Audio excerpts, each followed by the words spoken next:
Já vou sair daqui. Olha, ia ter um errinho aí, ó, pra colocar. Porque eu fico nervosa, só por isso. Mas eu vou errar, tenho certeza. Sobre esse... Volta.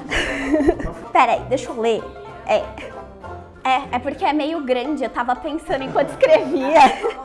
Olá pessoal, eu sou Babi Novaes, esse é mais um Papo de Autor e hoje eu vou falar com um dos maiores nomes da teologia negra nacional, que além de pastor é também ator, cientista social, historiador, escritor e também deputado federal pelo PSOL do Rio de Janeiro. Hoje eu converso com o pastor Henrique Vieira. Oi, pastor, muito obrigada. Eu que agradeço, Babi, é um prazer estar com vocês. Prazer é todo nosso. Para começar, como surgiu a ideia e por que falar sobre o Jesus Negro? Na verdade, eu desde o seminário comecei a estudar teologia negra, especialmente com um teólogo norte-americano chamado James Cone. Depois com um teólogo brasileiro, amigo pessoal, Ronilson Pacheco. E também com outro irmão de referência, o pastor Raiz André Guimarães. Então, por essa convivência, eu fui mergulhando na teologia negra por entender, especialmente, que o cristianismo hegemônico, ele nos roubou a dimensão mais emancipadora do Evangelho de Jesus. E que houve um embranquecimento mais do que epidérmico, um embranquecimento ideológico do Evangelho. Uma mensagem que vem do povo, dos pobres, que fala de partilha e generosidade, do amor ao próximo acima de tudo, acabou se tornando um sistema religioso colonizador, escravocrata, racista e patriarcal. Então eu, como apaixonado por Jesus desde menino, ali na minha adolescência, início da minha juventude, comecei a entrar em crise com esse aparato colonizador e buscar mais profundamente a beleza do Evangelho de Jesus. E também me entendendo como um homem negro, que viveu conflitos e dramas dentro da teologia cristã, infelizmente com marcas racistas. Então, por interesse teológico, por experiência pessoal, por referência de amigos, eu fui mergulhar na teologia negra. E falar sobre o Jesus negro é quebrar o silêncio, é colocar o dedo na ferida, é anunciar ou dar luz de que existe um cristianismo que é racista e que precisa se converter à dimensão amorosa e emancipadora do Evangelho de Jesus. E como foi o processo de escrever esse livro? Tem alguma curiosidade? Você fez muitas pesquisas? Como foi esse processo? Fruto de leituras, especialmente do livro Teologia Negra e Deus dos Oprimidos, do James Cone. Também tem um livro do Ronilson Pacheco, Teologia Negra. Então, a pesquisa nesses livros me ajudou muito. A vida de Martin Luther King me ajudou muito, estudar a história do movimento negro nos Estados Unidos, a história de Agostinho José Pereira no Brasil, um pastor negro no século XIX. Então, foi um processo de pesquisa, às vezes fluiu mais, às vezes fluiu menos, porque eu queria uma linguagem simples. Eu queria pegar aqueles conhecimentos, mas transformar o livro num bate-papo, que não fosse muito academicista, mas que tivesse profundidade e simplicidade ao mesmo tempo, cativando um monte de gente diferente, não apenas teólogos e teólogas. Acho que é um livro amplo. Isso deu trabalho. Vou usar um pouquinho da minha cola, porque na obra você cita: se Jesus de Nazaré foi judeu na Palestina do século I, então ele é negro no Brasil do século XXI. Explica pra gente um pouquinho qual a importância de se entender o contexto histórico e social para poder fazer a interpretação da Bíblia. Olha, você conseguiria entender quem foi Martin Luther King sem entender a luta do movimento negro nos Estados Unidos? Não tem como. Então eu peguei esse simples exemplo para dizer que nenhum personagem histórico pode ser compreendido fora do contexto histórico que ele viveu. E esse é um drama do cristianismo, porque muitas vezes se apaga o chão da história em que Jesus de Nazaré viveu.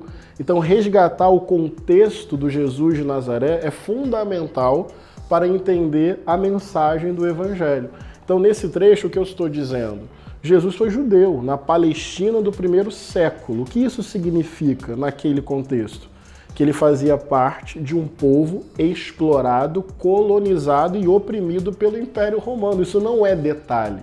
Eu que sou cristão, creio que Jesus é o corpo de Deus entre nós, significa dizer que Deus escolheu entrar na história humana pelo contexto dos pobres, dos pequeninos, das pessoas que eram vítimas de exploração econômica e violência política. Ali está o corpo de Cristo. Ele já nasce ameaçado pela violência do Estado e numa família que vai se refugiar no Egito. Então, pobre, ameaçado e refugiado. Esse é o endereço histórico do Jesus dos Evangelhos. Então, qual é a conexão que eu faço? Se foi judeu na Palestina do primeiro século, isso é um critério para nós. Deus, a partir de Jesus, está sempre se revelando na história a partir dos corpos perseguidos, ameaçados, violentados e oprimidos. Bem, eu estou no século XXI e estou no Brasil. Aqui, o meu povo foi durante quase 4 séculos alvo de escravidão. E mesmo após a abolição, não houve reparação. E o racismo é estrutural, sistêmico e cotidiano. Você vê até hoje o encarceramento em massa do povo negro, o genocídio sobre a juventude negra, a subrepresentação de negros e negras nos espaços de poder. Então, eu me permito dizer que teológica e biblicamente o rosto de Cristo no meu país se atualiza também e principalmente a partir da experiência negra. Se foi judeu no primeiro século, então é negro no século XXI no contexto latino-americano e brasileiro. Obviamente, resgatando o Samba Enredo da Mangueira de 2019, não é exclusivamente negro, não é necessariamente epidermicamente negro. O livro tem uma provocação mais profunda, passa pela pele, sim. Olha a capa belíssima que o Luther Black fez, mas tem a ver com a condição. O Samba Enredo da Mangueira fala rosto negro, sangue índio e corpo de mulher. Isso não me escandaliza. Ver um Jesus que se atualiza no corpo das mulheres, dos negros, dos pobres, dos indígenas. Isso para mim não é escândalo. Escândalo é ver o cristianismo negando esses corpos, silenciando esses corpos, violentando esses corpos ou ficando em silêncio. Cúmplice, parceiro, participante da violência contra esses corpos. Interessante você falar isso, que minha próxima pergunta é que em outra passagem, que chama muito atenção também, você diz: Jesus de Nazaré foi preso, torturado e morto pelo Império Romano. Alguns séculos depois, o cristianismo, religião derivada dos ensinamentos de Jesus, mas que ele mesmo não fundou, nem conheceu, Verdade. se tornou a religião do Estado que o matou. Essa passagem me fez pensar um pouco, então, é como se os brancos ou a classe dominante, o poder, tivesse se apropriado desse Jesus para poder avançar e estar ali em cima, fazer com que o seu poder seja feita a manutenção desse poder constantemente. Sem dúvida. O Evangelho, falo isso a partir da minha fé, da minha experiência, ele é libertador, ele é radicalmente amoroso.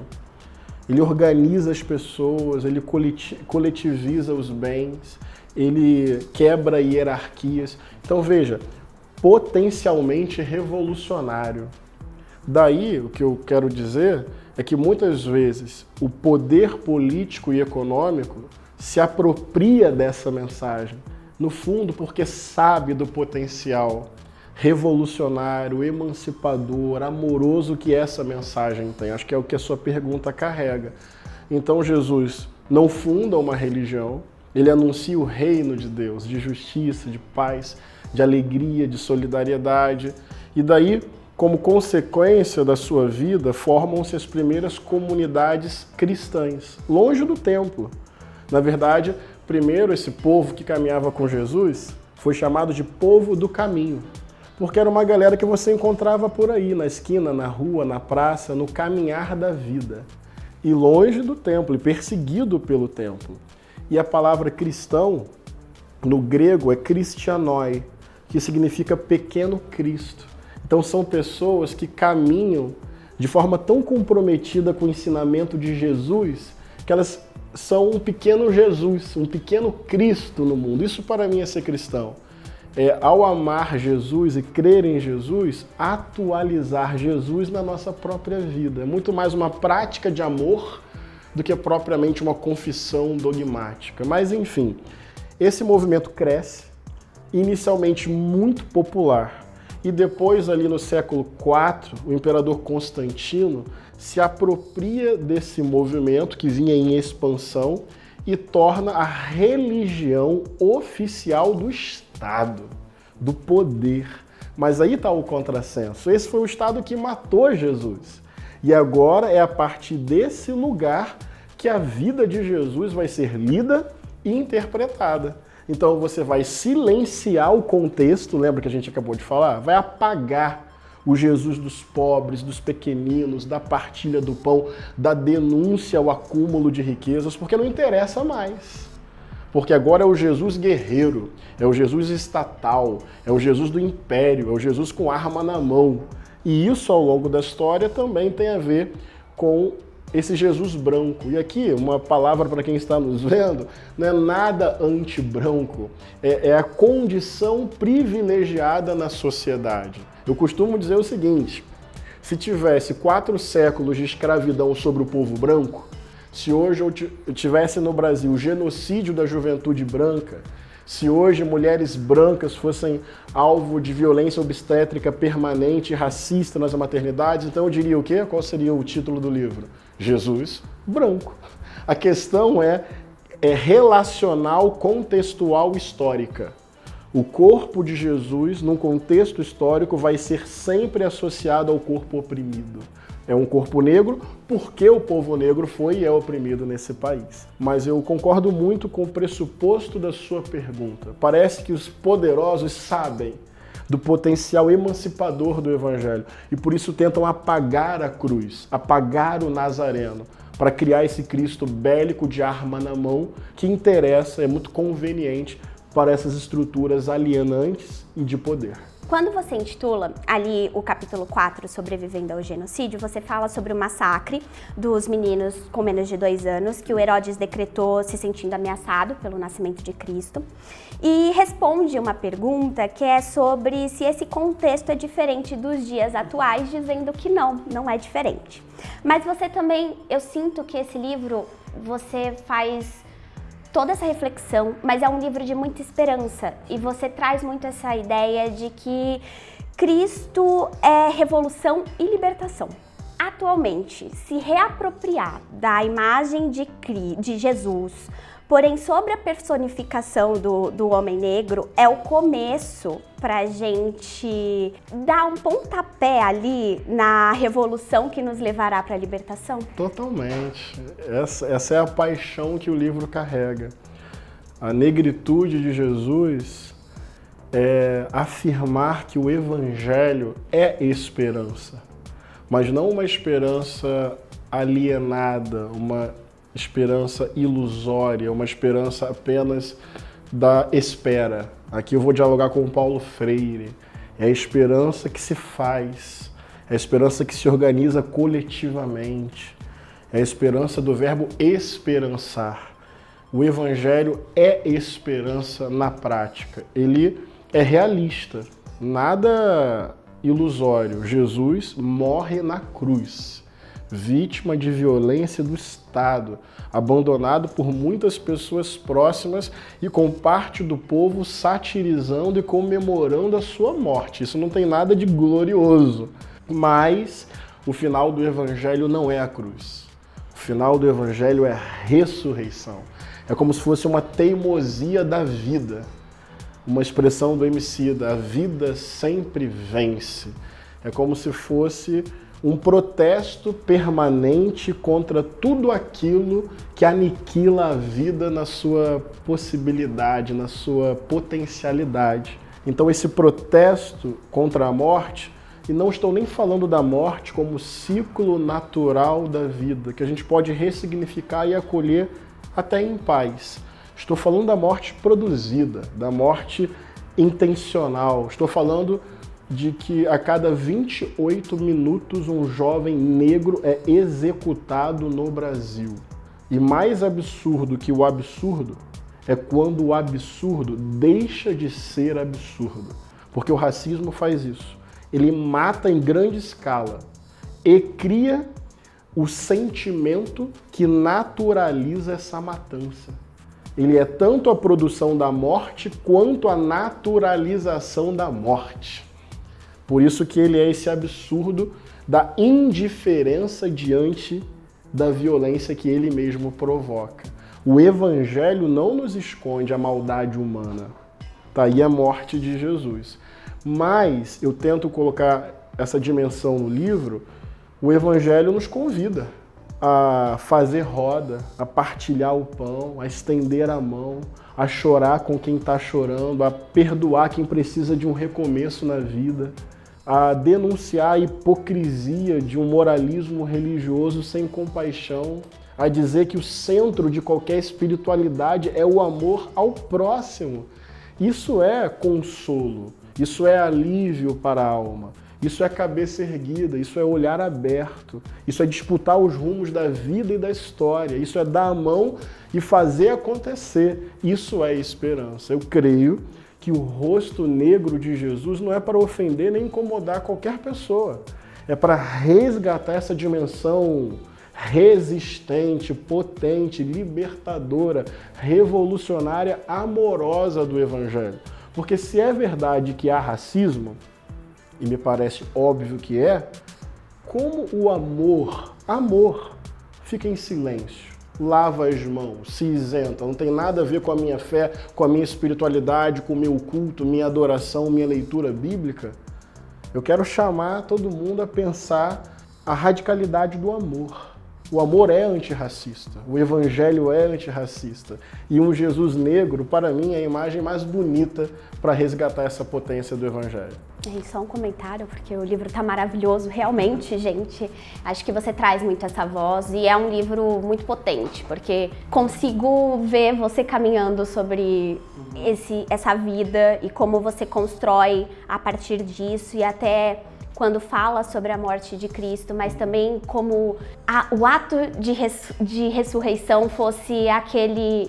Não, vocês não vão me calar. É isso. E é incrível Amém. como você constrói. Que bom. E para finalizar, você quer deixar um recado para quem está assistindo a gente hoje? Olha, eu espero de coração que esse livro possa fazer diferença na sua vida.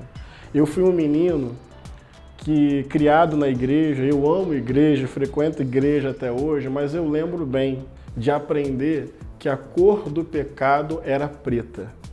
E eu tenho uma mãe branca e um pai negro. E com 5 anos de idade, eu chegava em casa e dizia para minha mãe que eu não queria me parecer com o meu pai.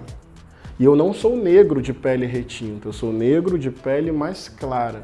E mesmo assim, uma simbologia da igreja me fez associar a minha pele, meu cabelo, meus traços físicos, a alguma coisa negativa. Nós precisamos tocar nessa ferida. Nós precisamos entender por que as religiões de matriz africana são as mais perseguidas, infelizmente até por pessoas que se dizem cristãs. Em que momento o Evangelho virou essa máquina dogmática que produz indiferença, antipatia e que persegue as manifestações culturais africanas? Isso não tem nada a ver com Jesus. De maneira leve, respeitosa, amorosa e didática, o Jesus negro é para nos revelar esse caráter amoroso, de boa, de paz, de leveza, de acolhimento do Evangelho. Eu espero que você possa debater esse livro na sua família, na sua faculdade, no seu trabalho, levar para o seu pastor, para a sua igreja. Ele é supra-religioso. Você é militante de direitos humanos, você se importa com a causa antirracista.